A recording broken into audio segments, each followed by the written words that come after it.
Here we are. We are live. LSU gets the what we were calling the must-win of the season. Had to have this one in Starkville this morning. LSU takes care of Mississippi State 28-25. Had to hold on there at the end. Kind of made things interesting, but it looked a little dicey early, dicey at the end. Big plays for LSU. Defensive spots, then some busted plays, some big plays. Busted plays for them defensively. Had a little bit of everything, but certainly, even though there was some big plays, I don't know what you would give LSU for style points, particularly if you've been watching any of the Arkansas Texas A&M game. That's Arkansas is just laying the wood to Texas A&M right now. We're going to see if A&M can make it interesting here in a little bit. So we'll be following that along with you guys. Welcome into the TigerBait live post-game show. LSU defeats Mississippi State 28-25. And, of course, we're brought to you by Attorney Kenneth P. Haines. And we're going to talk about Kenny a little bit later in the show, and I'm sure he'll chime in as he gets here. And so I'm going to welcome in Preston. What were your thoughts, man? Well, so I thought for the first 3 quarters minus 28 seconds of that last third quarter, LSU blew me away, especially defensively. You telling me best cornerback in the country is out for this game, and you're coming in against an air raid attack against a guy with 75% completions, 8 touchdowns, 1 interception this year, and you have the 3 points until 26 seconds left in the third quarter. That was incredible. Durante Jones, with his scheme game plan, he called a better game today than LSU had at any point in the last, since the national championship. Let's put it like that. He ran a 3-2-6 dime look. That was something they had not put on film. They ran some looks that looked kind of like a 3-man front, but it's actually a stand-up defensive end. This was the first true 3-man, and they stuck to it. They played off. They played zone, and then he adjusted in the red zone. He called 4-man fronts. He called outside blitzes. I thought it was a really good plan. Now, that being said, you call 3-2-6 dime, you're giving up dink and dunk stuff underneath. They didn't give up a single play all day beyond 29 yards. 29 yards, that's their biggest play they had. That's by design.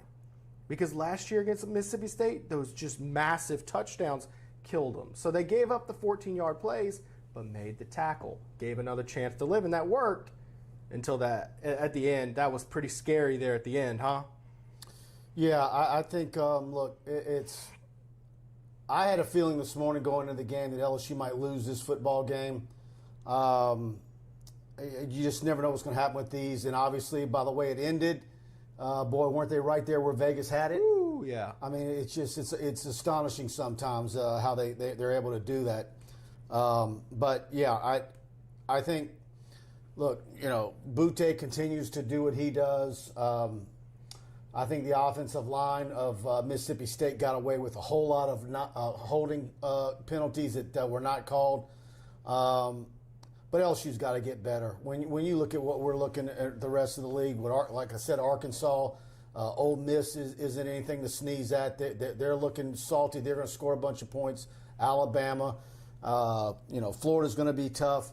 So, but absolutely had to have this one. So that's the only thing you can do with this LSU football team is try to get, first of all, the injuries continue to come. But you've got to take it week by week. And, all of a sudden if LSU can beat Auburn next week, things are starting to look a bit better for LSU. But what about Herb Street's comment right before LSU kicked it off? I think he said, do they want to win? I don't understand how you do they even want to play football? That was yeah. Was that it? They don't even want to play football. What the hell was that crap? Look, man, that's just, to me, sometimes you're looking for a hot take and you haven't really done your homework, so you just say something crazy. I think that was a bit of it. And I do feel bad for those national media guys because there's no way you can legitimately analyze what? He probably has to talk about 50-plus teams a week. There's no way you can analyze 50 teams. So I think that's more of a just lack of doing homework on that and just looking for something to say. But, man, that was I can't imagine going out there and saying, yeah, these kids just don't want to play football. They only wake up at 6 a.m. every morning. Yeah. And, Brian and Andy Penton, I hate these bandwagon fans. A win is a win. I bet some of these so-called fans wouldn't bitch out if that was Bama. Well, no. If you beat Bama, you're ecstatic about it, period. Chance Babin, I'll take the W. Jim Milano, not enamored of that prevent defense. All right, so hear me out. Wait. Hold on, let me go. I want to get through some of these. All right, Leach looks like Alf. Jim Milano. Mark Chambers, a win is a win. Tigers played with confidence most of the game. I thought State had some of the best cover corners in the SEC. Don't forget your starting defensive end, Samuel Hostin. Jim Milano, Stark Vegas needs more cowbell. Mark Chambers, go Hogs. What is that, still 17? 17-0, that's right, yeah. Cameron Rogers, still not good enough to beat Auburn. We need better offensive line play next week. We have a big step up in SEC competition, absolutely. But look, these wins can help you build confidence, but LSU still got to get healthy. Deculus going down makes you get scared every time he does, and then he comes back in. Is that going to be something with him all season long? Where he gets hurt and then comes back every game? Probably. What is that injury? What's doing that? I don't know. It's something lower body. Or is it new every time? You'd have to be in the training. They don't put those out there. Yeah. I assume it's some sort of leg injury, ankle injury, something like that. And those are very easy to re-aggravate. They're minor, they linger, and you play through them, and it really takes to fully Mark heal Chambers says a long 3. time. He says 3 more. Does that mean Arkansas has added 3 more? Well, it's 17-0 of what I'm showing. I don't have the live stream. Okay. But I have live stats. If you have live stats, I have live stats. It's 17-0. Mark Towery, a road SEC win is huge, especially without Stingley, no doubt. The run game is still very deficient. Kiner and Goodwood need more than just a few carries. Explosive games won the game for us. That's exactly what I said. You had 13 carries for Tyrion Davis-Price. Me and you have called all week. Corey Kiner has been exceptional, and he had one really good-looking run, but he only had 4 carries tonight. You got to show more of Kiner and Goodwin, I say.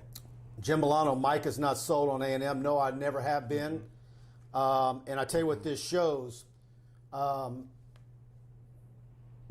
on wood, I think if something bad happened to Max, I think Garrett would make some things happen, but he wouldn't be near as anemic as Texas A&M's backup quarterback who's been forced into play. Yeah, Calzada has and that has always been the MO of Jimbo Fisher. His quarterbacks need several years in order to be anything near average or above average. Don't you think that goes back 20-plus years with him? Look at the teams on LSU's schedule. Doesn't Texas A&M kind of look like the most winnable game left? Maybe Auburn, but I need to see. I have not watched Auburn at all this year. I didn't get to see any of the Penn State game. Yeah, they look solid against them, but I don't know. I don't have any faith in Texas A&M, y'all. Kenneth Haines, I know the defense worked, but that was not fun to watch, and I think that's what I was getting at earlier on the style points. I don't know if there's going to be any wins this season for LSU where at the end of the game it was fun to watch. I think they're all going to have a strong, excruciating quotient with them, and I think that's just going to be the makeup of this team. They're going to have to eke out wins, and it's not most of the times. In fact, I think all the time it's not going to be pretty. Yeah, and a little bit of that is just the style of how they play defense and how they play offense. It's not 2019. It's just not. Yep. Jim Milano, that was not holding on Clark on the 2-point conversion. No, it wasn't. Jim Milano, how long is Stingley out? That's a good question. We don't know that. He had a post on Instagram last night talking about a wise man once said nothing with him in his 7 jersey. It kind of makes you think, what's going on there? What did his dad tweet? I didn't see that. Oh, his dad tweeted out something very cryptic. It was a long I don't have good vibes about what the future of Derek Stingley is with the LSU team. Mm-hmm. Depending on how many weeks or whatever is going on with the foot, I don't know what that's going to mean. Yeah. There's a lot of people for the last day or so that are of the strong belief that he's going to take it to the house and opt out for the rest of the year and start getting ready for the NFL. I don't know what to say about that. I can go either way. Which, for me, I hope for his sake that isn't the case, because one thing I've noticed is 9 out of 10 of these guys who opt out for the season, NFL, their draft stocks drops. While other guys are out there playing and earning more, these scouts say, look, if you're opting out of your college season, that sounds a lot like opting out of the final year of your contract. I don't want to touch it. So Rick Kelly, hey, Mike, Max holds the ball too long and should take off. And the last trick play LSU has run was the flea flicker that Miles threw a touchdown pass in last year's Vandy game. We need more imagination. There's not much imagination for LSU on both sides of the ball right now. And I think that's probably the right call for the LSU coaching staff, particularly when you're going through the number of injuries they're going through, new coaches. You want to keep everything as simple as possible, and then each week try and build on it, add a little bit more, and then just eke out some wins. They're trying to imagine a running game right now. They're really trying, but it's very frustrating to keep on doing the same thing in that running game. And it cost you late in this game, by the way. You had -3 rushing yards in the fourth quarter, and that's when Texas A&M just blasted you on the other side of the ball. You got to do something about that. Dana Walker says she's watching. Glad to have you with us, Dana. Brian Andy Penton, Herb Street is an idiot. I wonder if he's going to I wonder how much heat he's getting, if Bonnet at LSU or somebody's getting after him. Or let's see.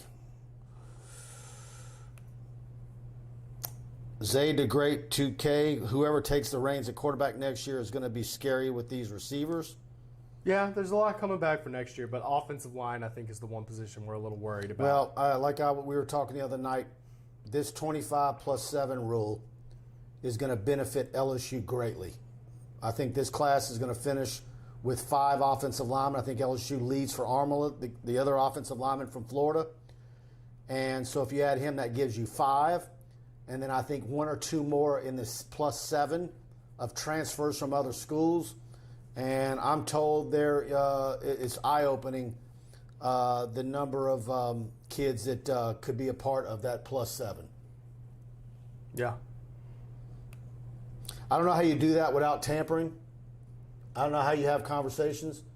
I don't know if you're getting calls from a high school coach that's their former player, who's an all-conference offensive tackle somewhere else, and he's saying, hey, Joe's very interested in transferring LSU next year. But there's ways of getting that out there. Yeah, for sure. Absolutely. And it's tough to find those guys. It's a rare situation where you have a quality player who wants to transfer from the program, but sometimes you get a Joe Burrow. Gerald Pinchera, any SEC road win is a good win, absolutely. Brian Andy Pinton at DC had a great plan today with the zone. It was great. And Sean Carpenter adds, Coach O will not make it to the end of the year. What are your thoughts on the defensive scheme? Did you like it, or do you think it could have been better? We're still seeing where some guys are thinking they're in man and other guys think they're in zone, and that results in a score. Some breakdowns. But you're also patching in guys. You get Ward back this week, then you lose Stingley. I thought McLaughlin played very well. Cardel Flott, who was abused by fans all last season, had another good game for LSU. Cardel Flott deserves a lot of kudos from LSU fans. 2 turnovers today for him. Yep. I mean, and in this game last year, he got just absolutely blasted having to step up with Stingley out. He was the number 2 corner, or number 1, I guess, because Ricks was just coming on. So I think LSU fans ought to go to Twitter and give Cardel Flott's Twitter account a lot of attaboys, because you want to talk about a redemption story, the way he got roasted last year and the issues he had thrown into the mix, and now look at him today. That's a great story. And for a guy his size that will stick his head in there on the run, I love Flott. Flott has been a very pleasant surprise. Yes, absolutely.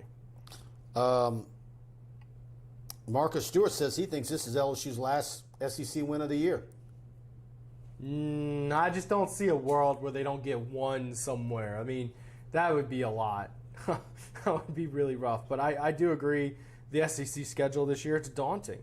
You're going to have to upset some teams to have a winning record in the SEC. Chad Michael, this team lacks leadership and mean, nasty players. The coaching decisions, the play calling, once things don't stop working, leaves to be a lot to be desired.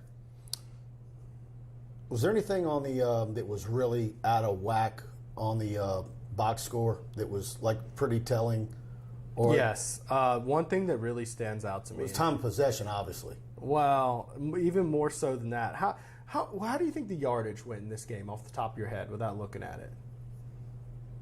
They had more yards. About how much? Maybe 150. That's about right, yeah. So they outgained LSU 486 to 343.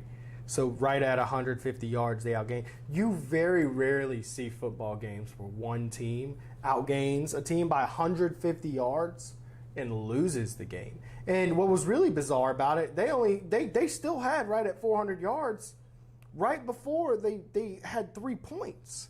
So that is truly a bend, don't break game. It makes me think that maybe 1 or 2 plays went differently early in that game. Possibly we could be talking about an LSU loss right now. Hey, y'all do me a favor. If you're enjoying the show, whether it's on Facebook or YouTube, please hit the like button. If you're on Facebook, please share the show to your Facebook feed. Very much appreciative of that. It helps us with our algorithm. Both places, hit the like button. And on YouTube, I do think our show looks better on YouTube. We're broadcasting in 1080p. Facebook likes to dumb it down a bit. It still looks good, but we look better, I think, on YouTube. On YouTube, hit the subscription button, click the notification bell, and give us a thumbs up if you're enjoying the show. Very much appreciate when y'all do that. It helps us with the YouTube algorithm and where we show up and recommended videos and all that stuff. So right. We've been growing our channel by leaps and bounds. We're more than double than what we were this time last year. So we couldn't do that without you guys. And we're uploading stuff almost every day to the YouTube channel, free content. So you want to be a subscriber to that. And let's see, you got anything new on Arkansas A&M? Yeah, it's still 17-0. I mean, they're outgaining them quite a bit, 278 to 91. I love that. Game's not even close. Jim Milano, Arkansas looks for real. That is staggering because a lot of people coming in this season thought, what you saw a little bit of Arkansas last year, how they were coached, but they lost some guys, And now look at them. I mean, does that look like a team to you that's been the dregs of the SEC for so many years? No, that looks like a team with pride. I mean, they believe. They're not doing it with gimmicky, fancy stuff. That is a team playing hard. From what I've seen of Arkansas right now, they're the team that's going to finish second in the West.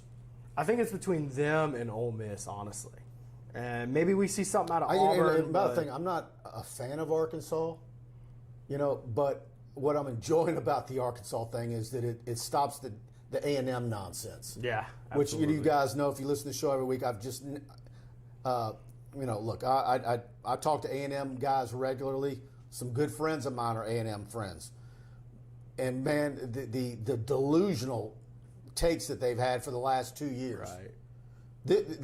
Last year, before LSU won the national championship, they thought 20 was their year to win it all. Yeah.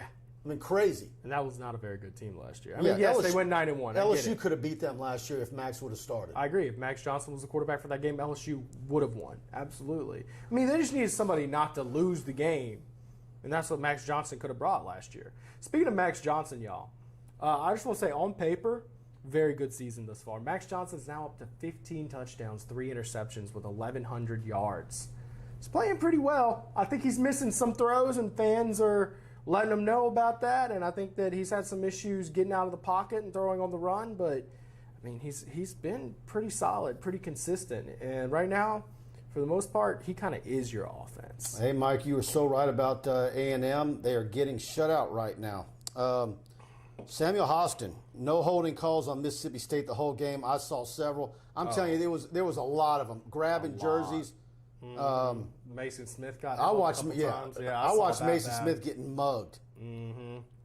I kind of thought, I don't see how you missed that. That was the big downside to having 3-man rushing tonight. They got almost no pressure on the quarterback. Chance Babin, after UCLA and McNeese, these fans said we wouldn't win an SEC game. We did win today, and people are bitching on style points, one game at a time. I think, Chance, what the deal is, and heck, if you remember back early in the 2019 season, even though LSU was looking like a juggernaut offensively, the defense was making people miserable in postgame shows. And then after a while, you just had to adjust your thinking to well, it doesn't matter because the offense is and then eventually towards the end of the year, particularly after LSU slipped from number 1 to number 2, all of a sudden the defense said, that's because of us.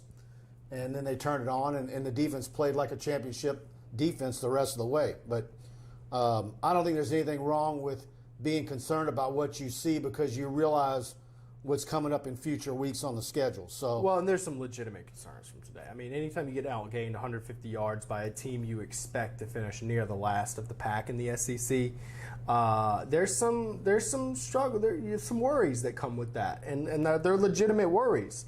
I don't think it makes you any less of a fan for being concerned for the team. Wally Tarver, tell old Spicy. Talking about Buddy, Sanji. Let's try some sugar next week. All these negative vibes are breaking our guys' confidence. It's up to the fans and social media to create enthusiasm. Wally, I'm going to be honest with you, man. I don't think LSU players watch an ounce of any of these types of shows. I agree. They ain't got time. Yeah. They're in their little bubble. And by the way, that goes on in every single market. And look, I'll agree. For fans, me getting on my message board and saying that I think the running game stinks to high heavens doesn't mean a hill of beans to Tyrion Davis-Price. Yeah, I agree. I think the fans, you can argue, say whatever you want, positive energy. But, on this show, what we're going to do, we're going to just tell you how it is. I mean, we're not going to sit here and tell you, things are great. They're wonderful. LSU's probably going to go undefeated the rest of the way and win a national. I mean, you don't come to us to hear, sunshine pumping. You want to hear some analysis and you want to hear some legitimate takes of where they stand. And tonight, I think before that late game collapse, you gave up 2 touchdowns. You were talking about a 3-score lead you were sitting on that ended up coming down to having to recover an onside kick and review the onside kick to get the win. That's where your concern comes in, period. And I want to talk about our buddy Kenneth P. Haines, attorney at law, Shreveport, Louisiana. Of course, we are here every week because of Kenny and him sponsoring our show.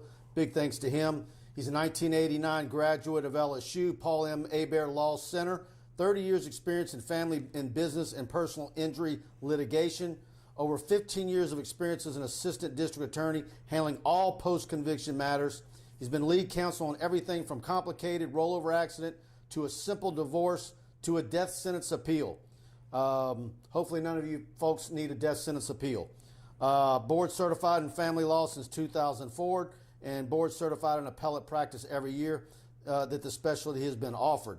And he served on the Specialization Advisory Committee for Family Law 2 full terms, served on the Specialization Advisory Committee for Appellate Practice, and he's currently the vice chairman, and he's an invited speaker to LSU's continuing legal education, and he's a proud founding member of TigerBait.com. He's an active participant on our Tiger Den premium message board, which, by the way, our community is growing by leaps and bounds every week. We want to have you all with us.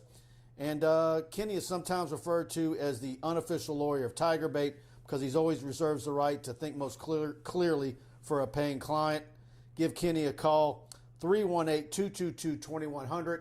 And if you see in the description box on both YouTube and Facebook, you can click the link and it'll take you directly to his profile page where you can read all about him. And Kenny's one of the great guys. And when he does give us great legal advice, particularly when we're asking questions about the NCAA and Will Wade and all the other matters that LSU's been having in USA Today and The Advocate for the last few years. Absolutely. Yeah, thanks, Kenny. I appreciate him participating in the show often.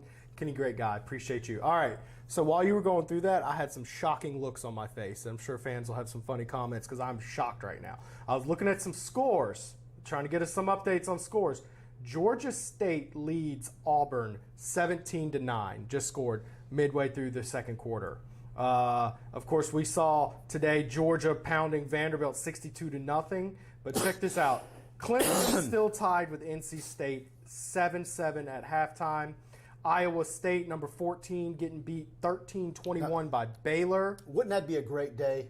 Arkansas continues their trajectory over A&M, finishes them off, and then NC State takes care of Clemson, giving them their second loss. That would be a and plus the LSU win gives you a fantastic Saturday, and then you just wait till tomorrow for the Saints and the and the Bengals. All right, no. Tell me, did you know Iowa was the number 5 team in the country? I didn't. But anyways, Iowa, number 5, down 14-7 at Colorado State. Man, some shocking scores. And, of course, we're not shocked by this at all. 17-0. You mentioned the Georgia. They had 62 points. Did I read right? Vanderbilt had 62 total yards of offense. That was an entry on the SEC's Facebook page. I don't know if they added to it at the end and maybe got more than that, but Vanderbilt's total yards was 62, matching Georgia's point total. James Washington says, need Oklahoma to lose tonight. Barry Barbier, here comes all the sunshine, pompous, and Kool-Aid drinkers. Good win for the Tigers, no doubt about it. But SEC wins will be few and far between other than the Aggies. Who else can say they beat? For sure that I don't know there's anybody for sure you can say LSU will beat. I think LSU could beat A&M. I think they can beat Auburn. Kentucky? I think they can beat Kentucky. I think they can beat Ole Miss. You're going to have to be better on offense to beat Ole Miss because they're scoring points on you. But the main thing is what you're saying is they can win. Can, but it's in that margin. There's no guaranteed or definite or right. There's no wins on the rest of the SEC schedule. There's no where you. There's no for sure win. You're very confident where you're going to bet the house. I mean, absolutely. I could see LSU finishing 6-2 in the SEC at best. I could see them going 1-7. DMT Zell, who's been on our shows lately and in a lot of good takes, says nobody has shown me that they are an elite college football team except for Georgia. I don't know. I think this year... I'm not ready to throw dirt on Alabama yet. I know how they looked against Florida in the swamp. I'm gonna give let's give Alabama a little bit more time. I'm gonna give him some credit though because in the last really feels like half a decade, the teams have been so top heavy. That's just been the nature of college football recently with Bama and LSU and Ohio State and all these teams. When they're good, they're just so much better. And Clemson, they're so much better than everybody else. It's almost boring. This year, I think that the top teams have dropped down a bit. I think it's a little more even. Anybody could beat anybody this year, but only time will tell. Bruce Steele, that was a great game plan by Durante Jones. He cut their yards in half from last year. It shows great promise. Obviously, that zone and keeping everything in front of them. And like Preston said, what was their biggest play? 29 yards. They did not give up a play 30 or more yards. That is not by accident. They threw the ball 62 times. Not one of those 62 And the 29-yard times. play, what was that? What was the circumstance on that? It was a busted coverage. There you go. And, there was a touchdown late in the game, I think. Daniel Glenn, way I see it, practicing for air raid is similar to prep for option team. Takes special effort. But it's past us now. We are better than Auburn, and it's a revenge game. Knicks can't pass. Georgia State up 17-9. Yeah, isn't that hilarious?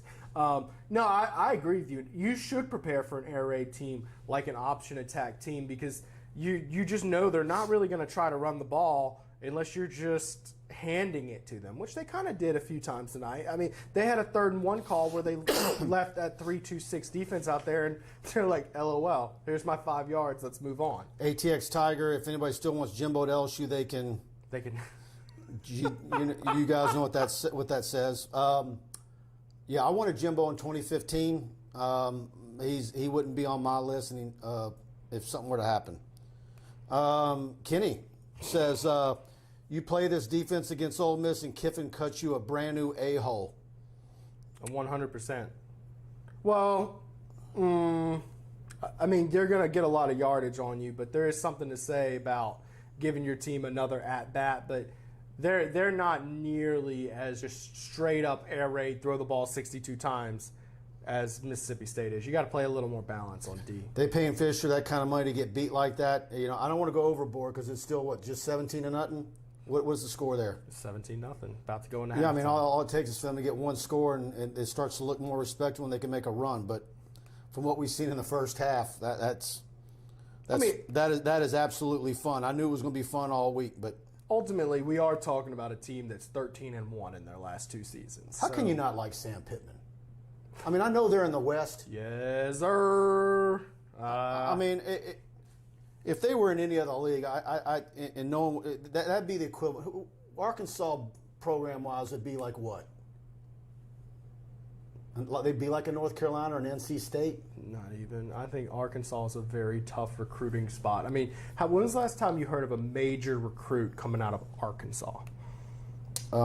There's the handful, man. It's not a naturally easy place to win. I think it'd be a lot easier to pull for them if they were in the East. I think it'd be a lot easier to pull for them if their fans weren't so obnoxious. There's a part of me that's happy for those people up there, but even though they can be miserable, and Arkansas has given LSU fits at different points in the last 20 years. Mm-hmm. James Washington, this defense is playing, but the offense has to get it going early. Yeah, offense got to be more consistent. And what's really frustrating for me, I felt like they took some major steps forward last week, changing some things up. They gave Kiner the ball more, and today Kiner took a back seat, and we saw more of the Tyrion Davis-Price. He gets hit at the line of scrimmage, and you know, when he's getting hit at the line of scrimmage, he's not going to do something crazy to make a move. Now, did you see Corey Kiner get body slammed? I think that had a little bit to do with his lack of carries, as they were worried, like, oh man, you're trying to leap over 4 guys. Was that a concuss? What happened to him? I mean, he went up in the air, and then I didn't see how he came down, but he was woozy. I watched it on replay, and when I watched it live, I thought it was terrible. But I think it's just one of those things. You go up 5 feet in the air, and you get thrown on the ground. And that's why it just hurts. That's why coaches tell you not to go up in the air. Well, they do, but some of these guys like that high. But I tell you what, here's the thing I like about him. He refuses to go down. He will go down. He's going to fight to the bitter end, do some sort of crazy something, and that's what this team needs. When the 3-man rushes are getting you a yard in the backfield, you got to get something going. You got to make a guy miss and do something crazy. That's what Kiner brings. Kiner is what you need. Love Tyrion Davis-Price, solid runner, but for this offense and this team, it's not getting the job done. DMT Zell, facts. Texas A&M Jimbo's supposed to be a quarterback whisperer, but can't score points against decent competition. Only put up 10 against Colorado. We knew this L was coming for them. Boy, is Jerry Jones going to be loving life tonight in Arlington? if this holds up. Kiner got tombstoned. That's what I was thinking. I was like, I know there's some WWE fans out there. Okay, now tell me explain that to me. It's a wrestling reference, but I don't know exactly. Is that where a guy comes off the ropes and he gets picked up? Yeah, I guess that has to be what it is. Marcus, explain what that is for me. I'm not a WWE guy. There's like a man. There was Man in the Cell. Someone threw the cage. 1998 reference that. By the way, Marcus looks pretty.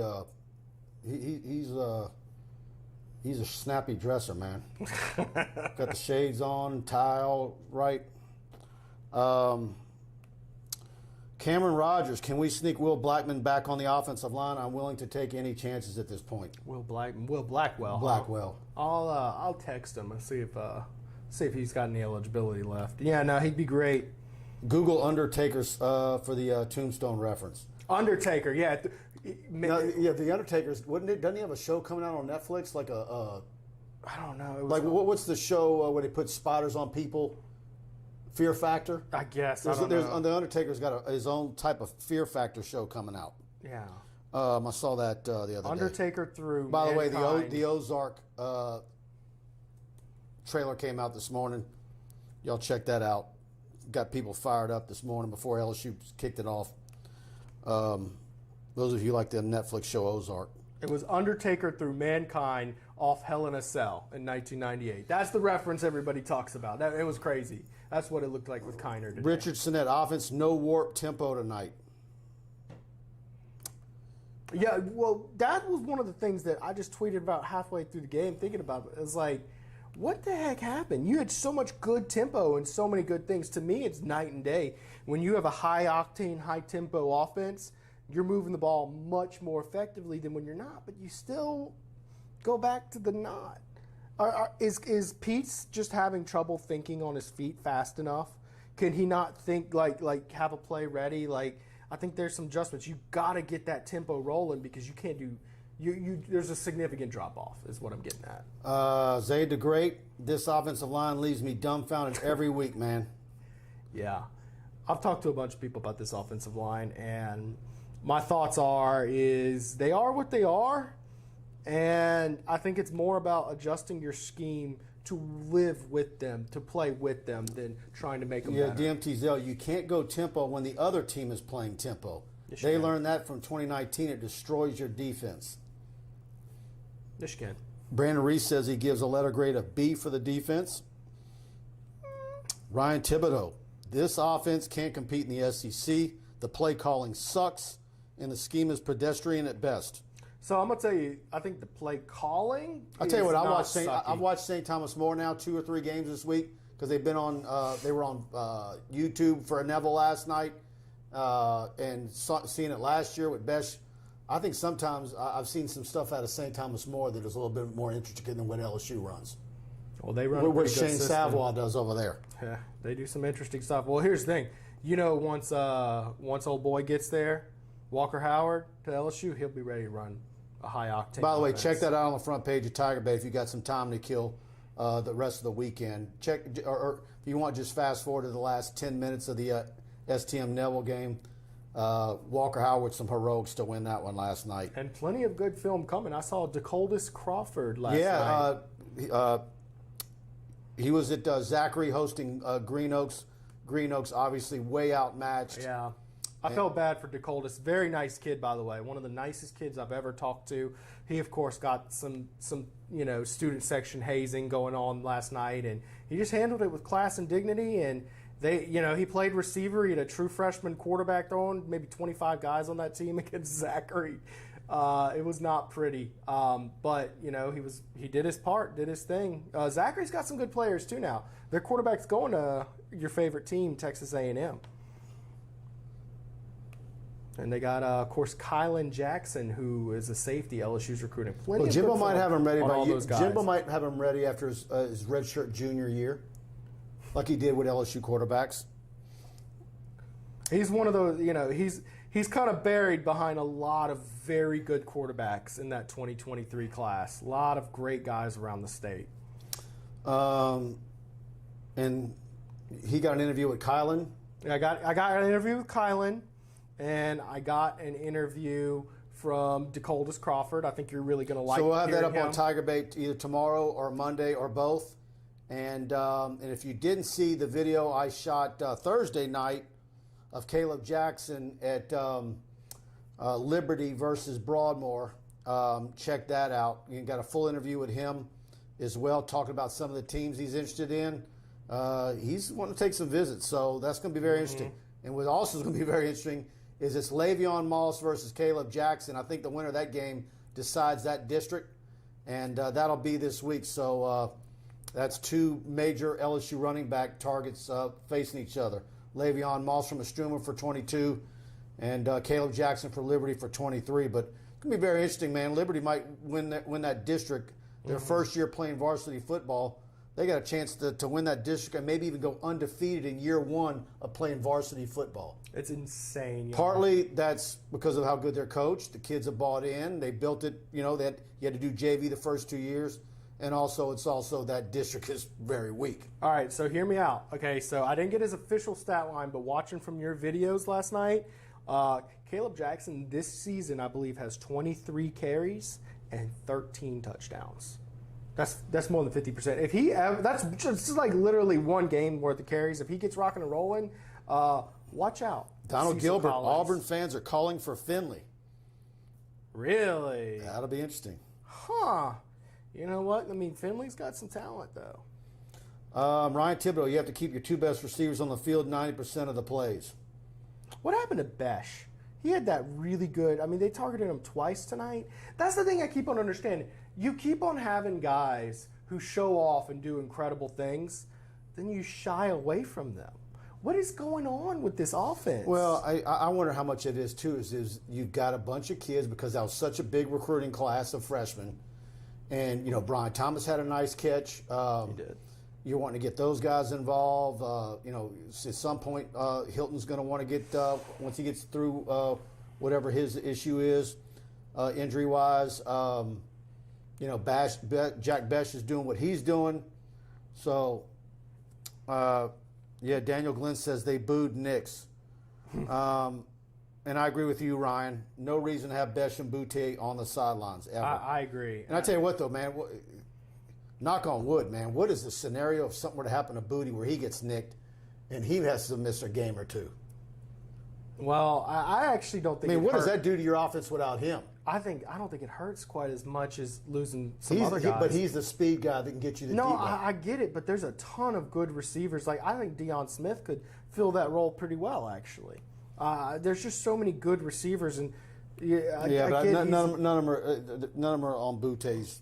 I get it. He's really good, especially you get him the ball downfield. He's very dangerous. Richard Sinnett, how about Cole Taylor? I know that was when he when he caught that ball and then he turned his head around and he saw that he was like, I think he was shocked to see what his route to the end zone was. He had to shoo off a couple defenders there. Yeah. Let's see. Man.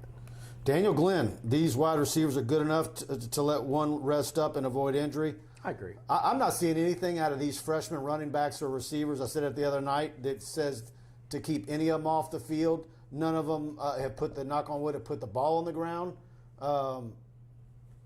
Here's the honest truth.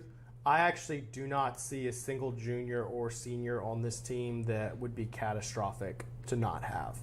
I mean, really, all your great playmakers on this team, they're sophomores and below. And we saw today without Stingley, Dwight McGlothern stepped up just fine. DMT Zell, man, he brings the heat with all of his comments. Offensive line positions are wide open next year at every position. Very excited to see those competitions. I am too.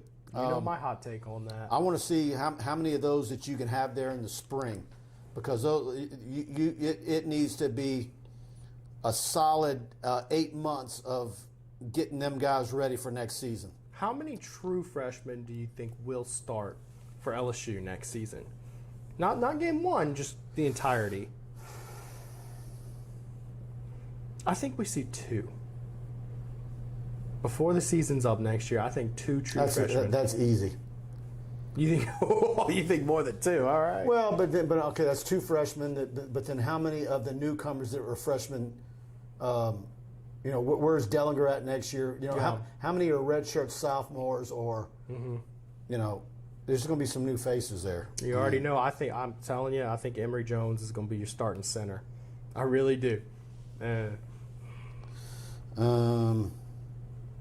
And look, Will Campbell, I could see him getting in the field on offensive tackle real soon. He's been really good. Hey, wasn't that Will Campbell versus Walker Howard last night? Good little matchup. Walker Howard 2-0 over his good buddy. Joshua Forbes, hey guys, that was a close game. Got conservative at the end, can't let up. Yes. Hey, thanks for always participating in the show, by the way, Josh. He's a regular of the show. I really appreciate you. Frank Wall says he's watching. Here we go. Daniel Glenn, touchdown, Georgia State. Oh, wait, what? Is that old or is that? No, that's new. We got 3 of them all hitting us with that. So is that 24-9? And then this is what I was getting at. Richard Sinnett says it. Emory Jones and Kimo Macchianoli may contribute next season. Yeah. And I think it's a matter of time before, I think it's more likely that Emory is there early and possibly securing a starting spot just because he's a guard, whereas Will's a tackle. It's easier to be an interior lineman early on. Yeah. I agree. Now, I will say this. But it's a matter of time. Offensive line is not usually a position. Whoever's ahead of Will to start the season next year, they know it's the clock's ticking. By the way, my scoreboard still shows 17-12, Georgia State Auburn. So if that's slow, someone slide us a score update, will you? By the way, we mentioned Will Campbell. He had a tweet about 30 minutes ago, and I want to read it to you. It says, contrary to some reports, I have not had any thoughts on decommitting from LSU. I'm 100% locked in and look forward to enrolling in January. Coach O, Coach Davis, and Coach Mason have treated me and my family like one of their own throughout this process. I can't wait to bring a national championship back to Baton Rouge. Go Tigers. So that was a nice, I don't know what was out there, but I didn't whatever hear it was, he wanted to nip it in the bud, and good for him. Yeah, good for him indeed. I never saw Will Campbell as a guy 24 who to would possibly 12. decommit. They're all saying 24 to 12. Yeah, there it is. 20. They just updated on my scoreboard. It's almost halftime. So, I'm gonna just tell you, I could see Auburn coming back. Man, what if they went with Finley there? Would he be your starter moving forward if he just did? And then wouldn't that be funny? Right minimum? before LSU week. Oh, Marcus Stewart says, "What's wrong with Cardel Thomas?" I think honestly LSU's recruited over him. When you've got an offensive line that's been battered and thin as this one, and he's still not factoring in, and he's been in the program for 3 years, he's being recruited over. yeah. There's no other way to put it. Typically, that third year is a death sentence. If you had not made an impact. Thomas at all, Perry, same thing. Mm-hmm.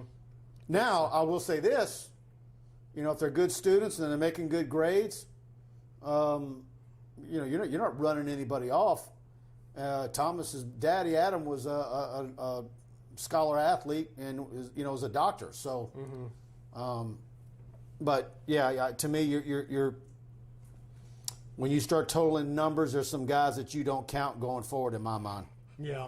Well, and look, let me tell you, Cardel Thomas was the guy who I looked at as a high school offensive lineman. I was so impressed. Where's Anthony Bradford next year? I don't know. I mean, he's been playing a bit this year at that guard spot. But I'm talking about when you start getting this talent, and then you got this 25 plus 7, and you're getting some transfers in possibly that have some. And you still got that 85 to work with. Although, what's the deal on the 85 No, that's what next year? That's what the plus 7's for. Yeah. I don't know. We'll see. We'll have to see on that because I hate speculating about transfers. Zeta great. The O-line is going to look completely different. And also what does give me hope is everybody else looks vulnerable as well. Who is everybody else? Yeah, I'm not sure. Henry Pooh. Auburn is killing my parlay. Man. PCG and says Stingley Sr. is very much business focused. I don't think Junior plays anymore. There's a lot of people who have stated what you're saying right there for the last 24 hours or so. Again, but I want to just go on this again and say I hope for his sake he doesn't, because most players who opt out, their draft stock is hurt dramatically. Jamar Chase being the big exception, and last year with COVID being a weird year, he got a pass, and I think Joe Burrow being there really is what put him over the top. But just saying, I recommend just play your games. It will keep your draft stock high. Cameron Rogers, will LSU hire a press release coach for Coach O? I live in Alabama. Some of the stuff he says is embarrassing. Is he talking about like? He's just talking about like a Karam? good PR guy. Someone who's good at interviews. No, I think that he is what he is, and that's also the people that find that embarrassing is also what other people find to be his charm. People were cringing at the Eli Manning ripping his shirt off earlier this week, that clip, and whereas other people love it. So I think he's more so talking about off the field stuff that leaks out, and I think he's looking for someone who keeps a little cleaner act. Cam Rogers, my ultimate take on that, for your head football coach, a guy like, what's his name, athletic director, I don't know why I'm blanking real quick, but anyways, he don't care about the PC stuff. He's looking for someone who can come in and win some freaking football games. That's the deal. I don't think they're at a point, unless it's someone with some serious stuff, like a Hugh Freeze type. I think they're just going to go for a good football coach. James Washington asks if LSU is recruiting the Neville running back. They certainly are very aware of him and taking a look like everybody else. He's putting up some numbers. Jack Besh vibes? Nah, no, I don't think so. Jack Besh was just so incredible his senior year with Walker Howard. I mean, and he's showing it on the field if they, throw him the ball some more. Jim Milano says Auburn is outpunting Georgia State, and Auburn has a better band and better looking cheerleaders. Yeah, that's all the things that matter, right?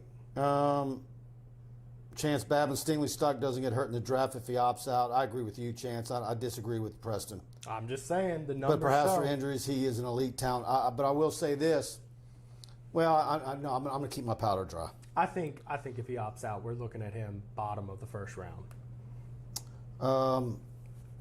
Daniel Glenn, those added scholarship really gets LSU back to the right, especially if O gets that in-state crop. That's what I was saying the other night, Daniel.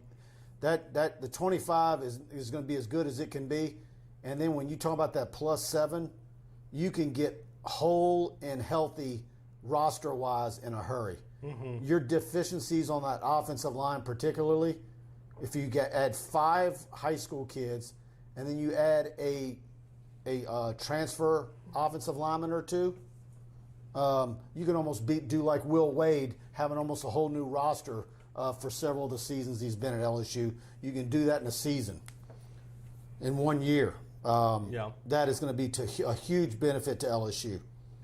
And it gets back to some of the guys that we were talking about earlier, where if you've been in the program on the offensive line for 3 years and you're not seeing the field now, as bad as things are, it's over. I mean, I'm sorry. It's just...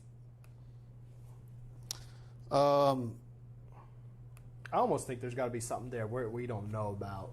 I mean, no, there's so many opportunities. Johnny Jones, why can't the linebackers pick up the backs out of the backfield? Well, today they played zone for the most part. But, I mean, that's the matchup you want at every level of football. Yeah. I mean, the linebackers just, I don't know how to say it, they just have not been good in coverage. They are run-stopping linebackers. Part of it is that these linebackers were recruited for a 3-4 scheme. A lot of people were saying, oh, they're running that Dave Aranda 3-4 defense. I said, oh, this defense they're running today is drastically different. It is a minor shift from the 4-2-5 that they had been running.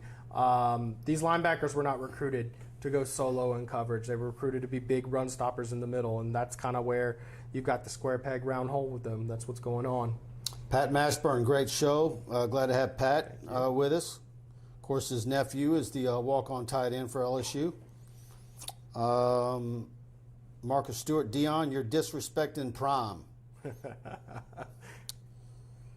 I don't think it's disrespect to him just by having his name. Kenny Haines, Mike, these next 4 games are going to tell the tale for Coach O in this recruiting class. Well, I still think LSU is going to finish with what you probably expect them to in the state of Louisiana. But if things start to get dicey with the SEC record and losses start to pile up, I think that can cause you problems with some of the out-of-state kids. Yeah, well, and I mean, you got to also think about Coach O's not out of the water because he won today. Let's still remember that. I know the hot seat talk is dialed down after 3 straight wins. No, but it's one of those deals that they're just going to have to grind it out. I mean, it absolutely has to go week to week, and you're sitting there and you're like, boy, they didn't do this right, they didn't do that right, but then all of a sudden, and then they're 5-1, and then you're like, okay, well, I think he has to get to 8 wins. I talked to somebody the other day that thought that if he got to 8 wins, he still was in trouble. I disagree. I think at 8 wins, that's a real bad look for your program to fire a championship-winning coach that soon after a championship. But the problem is if you get to 8 wins, plus the $20 million and all the other contracts that you just have, the staff's brand new. Yeah. And those guys, multiple of them, have multi-year guaranteed contracts. It's pricey. Now, if you're 7-5, I think it's a whole different ballgame. And particularly if you're 7-5, or maybe the 8-4 looks the same as the 7-5 because there's some very demoralizing and humiliating losses in there. Yeah, and keep in mind, 8-4, that's 5-3 in the SEC. And at this point, 5-3 in the SEC means you had some big wins. Chad Michael brings up something that seems to come up every show lately. Of course, Chad's photo shows some very big traps. He's been hanging out at the power rack. He says that LSU needs a new strength and conditioning coach. Chad, by the looks of it, you might want to submit your resume. But, yeah. I think that was an intentional comment to get that pulled out. I mean, those are some very intentionally done traps there. Good job, Chad. Yeah, I think Chad's done a few shrugs. Yeah. And he probably does them behind the back, dumbbells, barbells. He hits them from all angles. But let me give you a bodybuilding tip. The bigger your traps Oh, are. you're going to give him a bodybuilding Yeah, I'm going to tip. give him a bodybuilding tip. The bigger your traps are, the narrower your shoulders look. Yeah. It's almost like a couple media guys. But the going power out guys don't care. and talking. They're not looking for the aesthetic. By the way, Texas A&M, it's halftime, 17-3. Texas A&M still down. Colorado State still up on number 5, Iowa 14-7. Number 14, Iowa State still down to Baylor 21-13. Clemson still tied with NC State 7-all. And, of course, y'all know about Georgia State up on Auburn 24-12. Today is giving me 07 vibes. Daniel Glenn, Georgia State running backs can dance. I'm going to have to go check that out. I'm sure that's all over Twitter. Nice. Let's see. I want to say I saw Georgia State almost beat another team. I'm going to check their schedule. And this year, not talking other teams, but last year. But Yeah, this is what we talked about earlier, Joshua Forbes. That was just disgraceful, Josh. LSU has the better talent, but do they care about playing football anymore? That's what Kirk Herbstreit said on game day, right before LSU kicked off. and Josh actually messaged I me. don't know what that.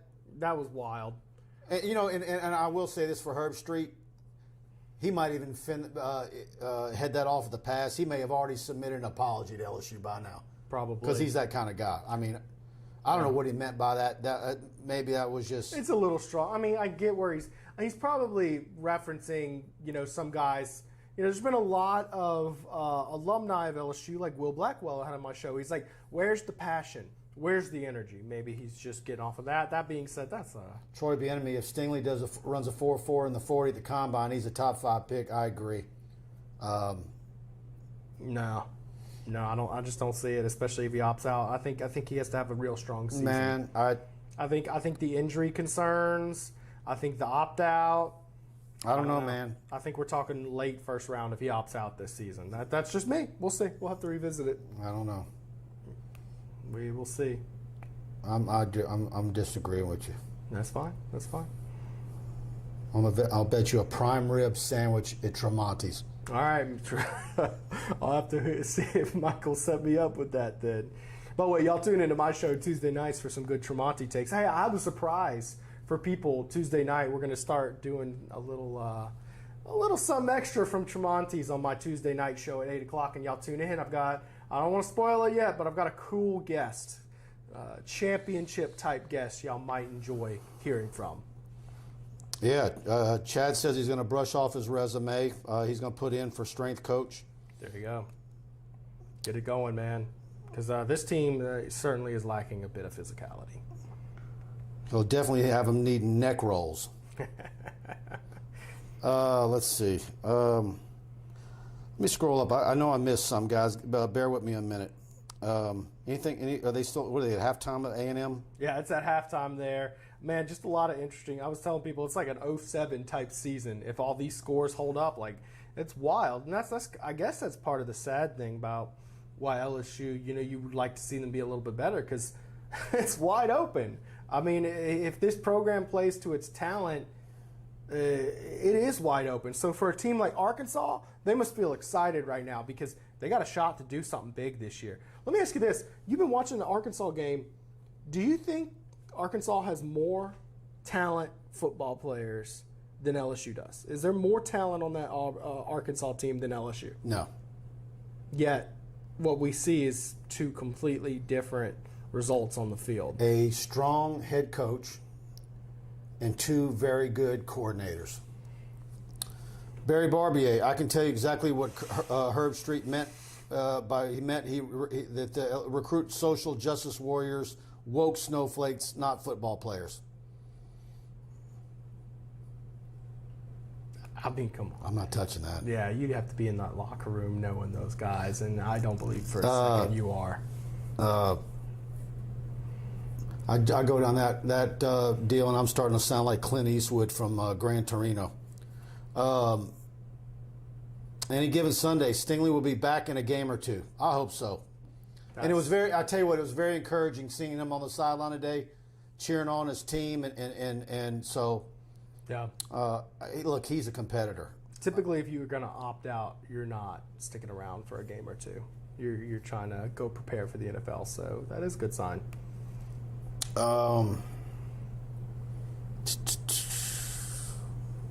Scrolling up, guys. Bear with me.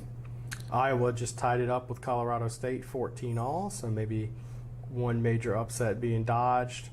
Third quarter has now started for Arkansas and A&M. And Clemson still tied with NC State. What a boring 7-all game there, huh? Man. Here we go. Cam Rogers. Stingley's dad said he has the power, so it's up to him. I know Stingley's dad says that, but I assure you, Stingley Sr. has a lot to say. He goes to practice every day. Oh, yeah. And he's a coach. He knows how to coach and very involved. Bruce Steele, Arkansas's quarterback's hurt. Richard Sinnett, Arkansas has the right stuff, senior leadership this season. Yeah. And that's another thing about this LSU team, too, guys, is when you're talking about a mass exodus like we saw after 2019, we saw a mass exodus of players and talent, probably the likes of which we haven't seen. You got to think, Kerry Vincent Jr.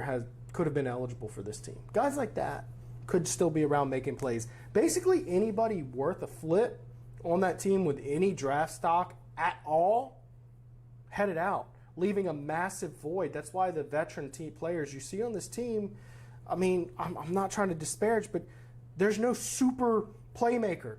There's no top-end talent. There's no first-round draft pick, junior or senior, that you see on this team, except for Stingley. John Mary and Mike, you were definitely right about the projection of our offensive line, not very strong. You know, it's one of these deals where you're thinking, boy, you think it's bad now, look at next year. But I also think there could be some real reasons to be excited about the offensive line next year, even though there's a chance they're going to take their lumps and there's going to be some mistakes. But I think you're going to have an infusion of talent on that offensive line. They're going to make them fun to watch and grow in the next couple of years. So, and like we've been saying, this 25 plus 7, you start getting the Will Campbells, the Emory Joneses, Bo Bordelon's now up to close to 300 pounds. He's probably one more big breakfast away from 300 pounds. That's a big boy. Yeah, he's got some guns. Fitzgerald West at center. The Armlet kid, LSU's in great shape with him. Everybody in the country wants him. So you got Macchianoli. You got some others that'll return. I think there's some opportunities there. Then plus you have the plus 7 where you can get a couple of seasoned offensive linemen that are probably starters somewhere else at a school across the country that can come in and play right away. LSU could get healthy in a hurry on the offensive line. And I'm real excited to see what Coach Davis can do if Orgeron weathers the storm, they stack up some wins. And he had a couple of kids from Missouri, as an example, at camp this summer, parts of the country that LSU wasn't recruiting. Of course, he was on Sam Pittman's staff at Arkansas when LSU poached him. So he knows Sam Pittman's a former offensive lineman, so he's got the pulse on some other names besides what he inherited from Craig. And so next weekend for Auburn is going to be the first big recruiting weekend of the year, of the football season. So there's going to be a huge number of unofficial visitors, and we're going to see how many official visitors next weekend. But it's going to be a big recruiting weekend, and I personally can't wait to see how many offensive linemen show up next week. So it's going to be very, very interesting. So, well, one thing worth noting about offensive line, a lot of times we talk about returning starters.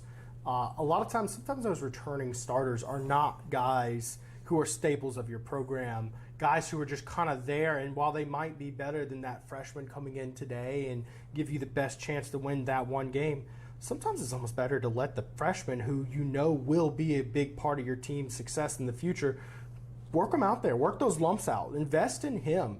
You know, I would much rather see, with a lot of these interior lineman positions, I'd rather see some freshmen get out there and work your lumps out with them than, seeing a lot of the same stuff we've been seeing where, they've been in, they might be 5th, 6th year players, but they're still struggling.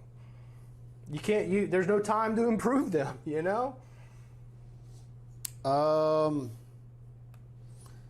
Any given Saturday, TigerBait Mike, did you get my email about a Zoom interview on your career in 25 years? I haven't. Send it again. It might have went to my spam. Send that to me again. Mike, you've been doing this 25 years? Yeah, You know what I was doing when you started this? But I'm like Benjamin Buttons, as you can see. Oh, yeah. We got girls asking if you're single on our show and all that good stuff. Hey, Sean Carpenter, have we regressed so bad? Look at Arkansas and Florida and Alabama. We are at the bottom of the SEC. It's almost like you're back to where you were in 2017, where people are looking at the rest of the SEC, where it's like, man, you've got Kirby Smart doing his thing at Georgia, Dan Mullen looking good at Florida, Sam Pittman doing big things, Saban, of course, rocking and rolling. What's going on with LSU? John Marion hits on something here that someone hit me with this morning. John saying he's so sick of hearing about Joe Brady. 2019 was Joe Burrow. And so John Marion says, our coordinators are not much better than last year's.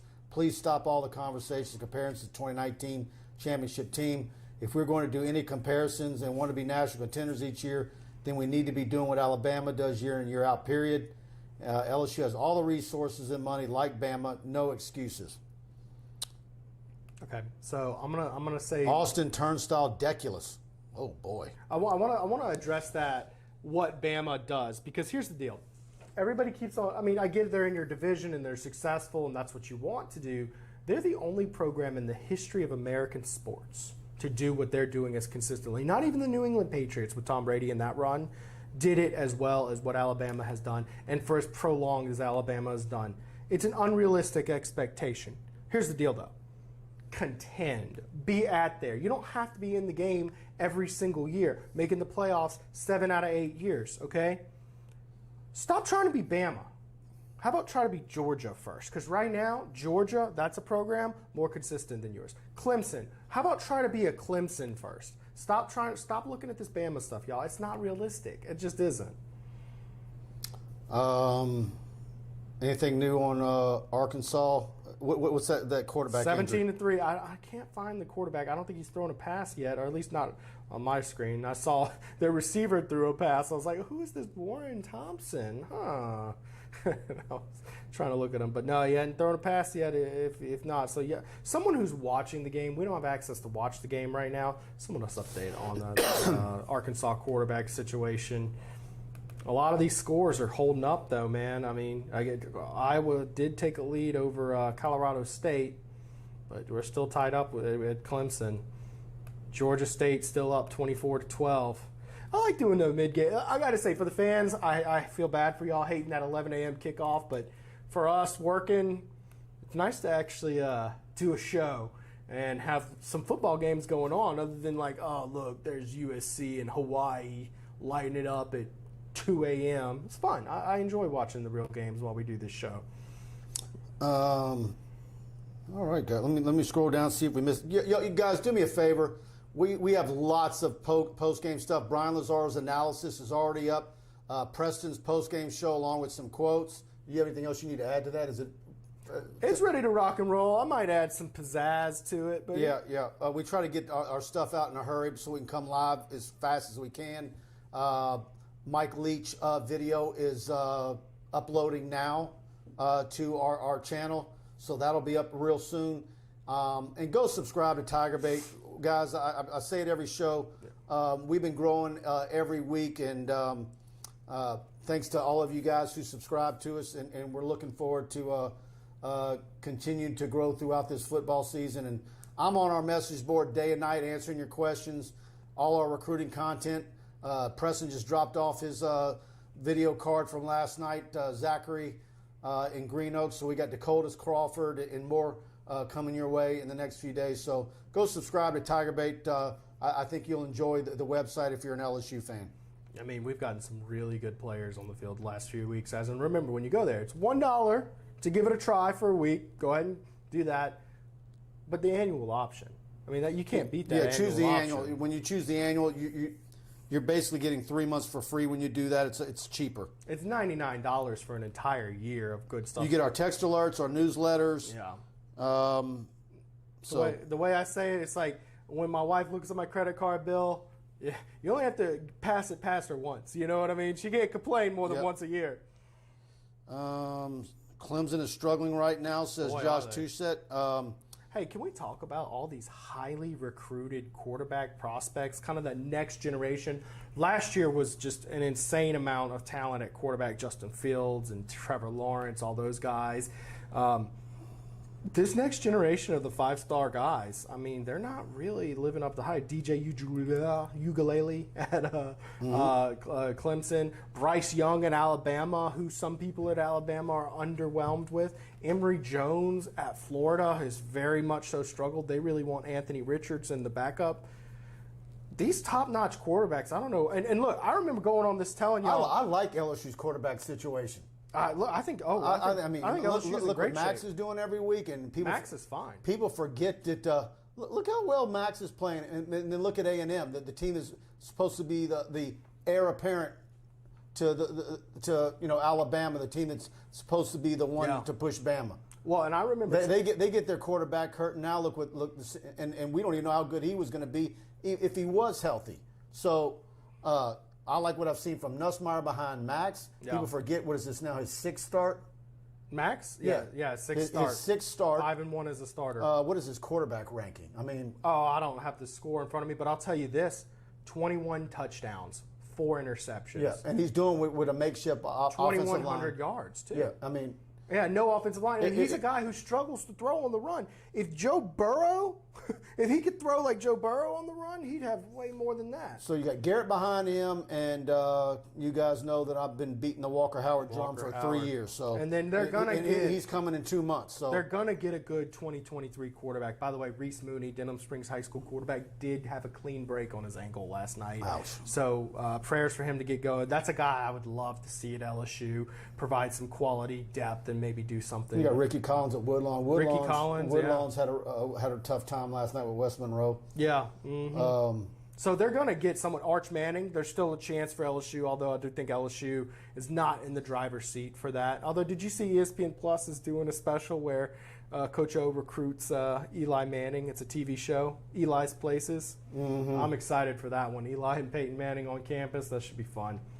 All right, guys, I'll tell you what, we're going to end it here at an hour and 11. Please subscribe. Hit the like button. Share this video. Subscribe to our YouTube channel. Hit the notification bell. Go subscribe to TigerBait. And most of our post-game content, 90% of it is free.